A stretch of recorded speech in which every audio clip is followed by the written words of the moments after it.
Halo teman-teman, kembali lagi bertemu dengan saya. Kali ini saya akan mereview sebuah audio interface atau sound card, yaitu Behringer Euphoria UMC 202 HD. Ya, teman-teman bisa lihat, perhatikan. Nah, secara sekilas kalau kita lihat, Behringer ini memiliki bahan dari metal yang cukup kokoh ya. Cukup kuat. Di sisi depan ini ada list yang berwarna silver ya, menambah elegansi dari soundcard ini. Dan soundcard ini cukup banyak peminatnya dan sudah beredar banyak di e-commerce yang ada. Nah, kalau kita lihat satu persatu bagian-bagiannya, di bagian depan ini ada dua combo jack input ya, input 1 dan input 2. Combo jack ini bisa menggunakan jack XLR. Jack XLR itu seperti ini,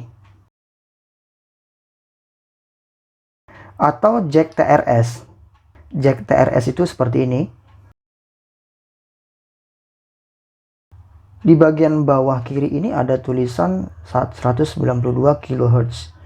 Jadi ini artinya kemampuan soundcard ini setara dengan audio interface yang profesional ya, karena mampu merekam suara sebesar 192 kHz. Lalu masing-masing input ini memiliki knob dan tombol-tombol yang terpisah di sebelah kanannya. Di sini ada tombol untuk pilihan line atau instrumen. Kalau kita menggunakan mikrofon di input 1 ini, berarti kita akan memposisikan tombol ini pada posisi line. Sementara kalau kita menggunakan instrumen atau alat musik di input 1 ini, kita harus menekan tombol ini ke posisi instrumen. Ya. Lalu di sebelah kanannya ada tombol pad. Apa fungsinya? Tombol pad ini berfungsi untuk memotong sinyal yang terlalu berlebihan, atau kalau terjadinya peak atau pecah. Kalau dalam bahasa teknisnya SPL, Signal Pressure Level, yang terlalu tinggi. Nah, seperti kalau kita merekam drum, kadang-kadang ada signal-signal yang terlalu tinggi atau ngepeak atau pecah istilahnya, maka kita menggunakan tombol pad ini untuk memotong sinyal yang terlalu tinggi tadi. Lalu di bagian bawah ada knob gain 1, berarti untuk mengatur gain atau volume input 1. Di sebelah kirinya ada dua LED indikator. Yang pertama tertulis clip dan SIG. SIG ini singkatan dari signal. Nah, clip ini berfungsi apa? Lampu LED indikator clip ini menunjukkan kalau sinyal input 1 itu terlalu tinggi, maka dia akan berwarna merah. Dia akan menyala berwarna merah. Sementara LED indikator SIG atau signal ini berfungsi untuk menunjukkan ada tidaknya sinyal yang masuk. Nanti kalau saya mencolokkan kabel XLR dan menyambungkannya ke laptop atau tablet, smartphone, maka ini akan menyala berwarna hijau, menandakan ada sinyal yang masuk. Nah, untuk pengaturan di bagian kedua ini sama persis fungsinya dengan yang pertama. Yang ini berfungsi untuk mengatur inputan yang kedua. Nah, lalu di sebelah kanan ini ada direct monitor. Direct monitor ini berfungsi kalau kita ingin memonitoring rekaman kita secara langsung tanpa latensi atau delay. Jadi tidak ada delay, secara langsung kita bisa memonitor suara. Delay itu artinya kalau kita misalkan berbicara lalu kita baru menerimanya setelah sekian detik. Hal itu tentu tidak nyaman, dan latensi atau delay itu merupakan musuh dalam audio interference, gitu ya. Jadi itu musuh utamanya kalau adanya latensi. Jadi ini ketika kita menggunakan tombol ini, maka latensi akan ditiadakan. Lalu di bagian bawah ada knob output.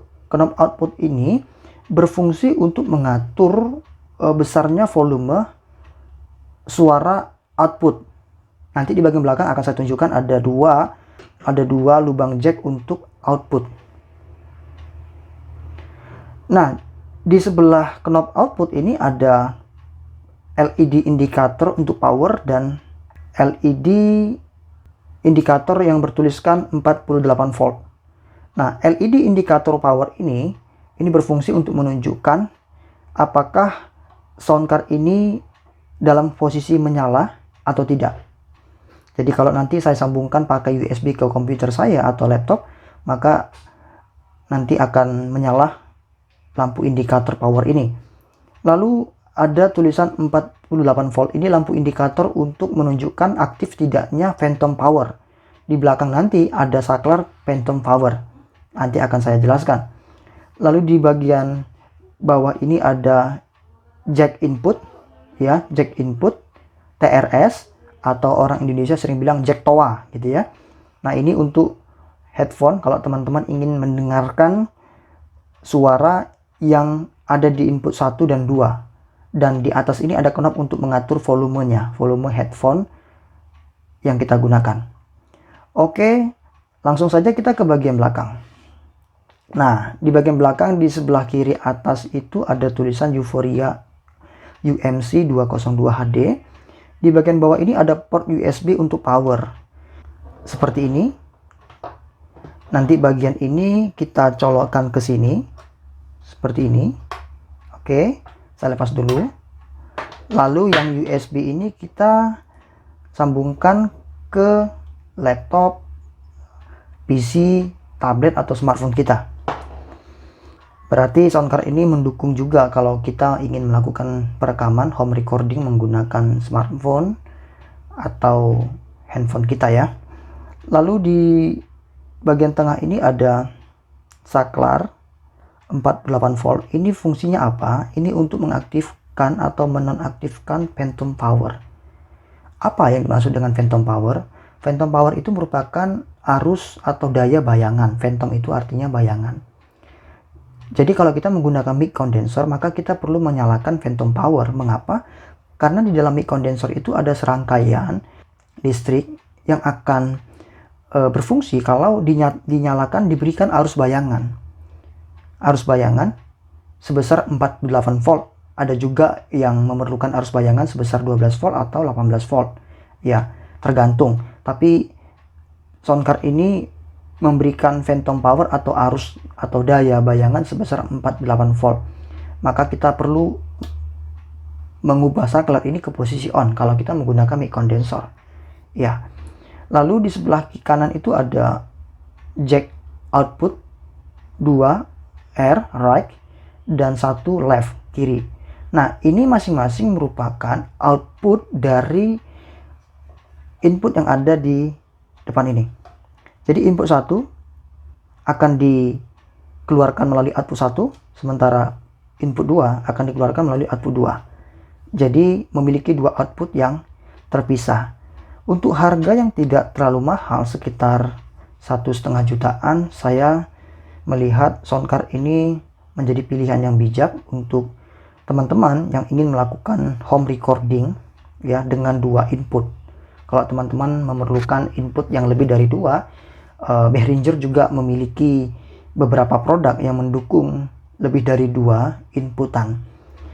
Dan saya sendiri masih menggunakan Behringer ini untuk melakukan home recording ataupun video conference sebagai alat bantu untuk mendukung audio saya ketika saya mengadakan video conference. Baik, kita akan coba untuk melihat fungsi dari sound card ini. Saya akan sambungkan ke laptop saya.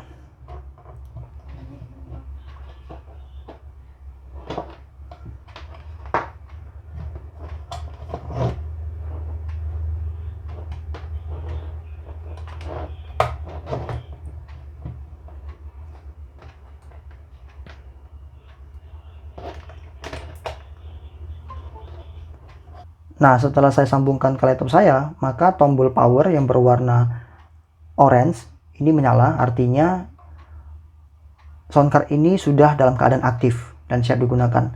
Lalu lampu indikator atau LED indikator 48 volt untuk phantom power juga menyala, karena tadi saya membuat posisi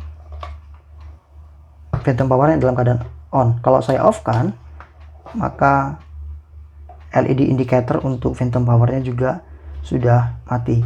Nanti kalau saya sambungkan ke mikrofon, lampu signal ini akan menyala. Dan kalau nanti input yang masuk terlalu tinggi, sinyal yang masuk terlalu tinggi, maka nanti LED indicator untuk klip ini akan menyala. Dan itu bisa kita atur dengan menurunkan gain 1 atau 2. Ya, kita sesuaikan sehingga tidak terjadi peak atau pecah. Ya, agar sinyal yang masuk tidak terlalu tinggi. Dan itu sangat tidak sedap untuk didengar. Oke, sekian review dari saya. Semoga bermanfaat. Sampai jumpa dalam video-video berikutnya.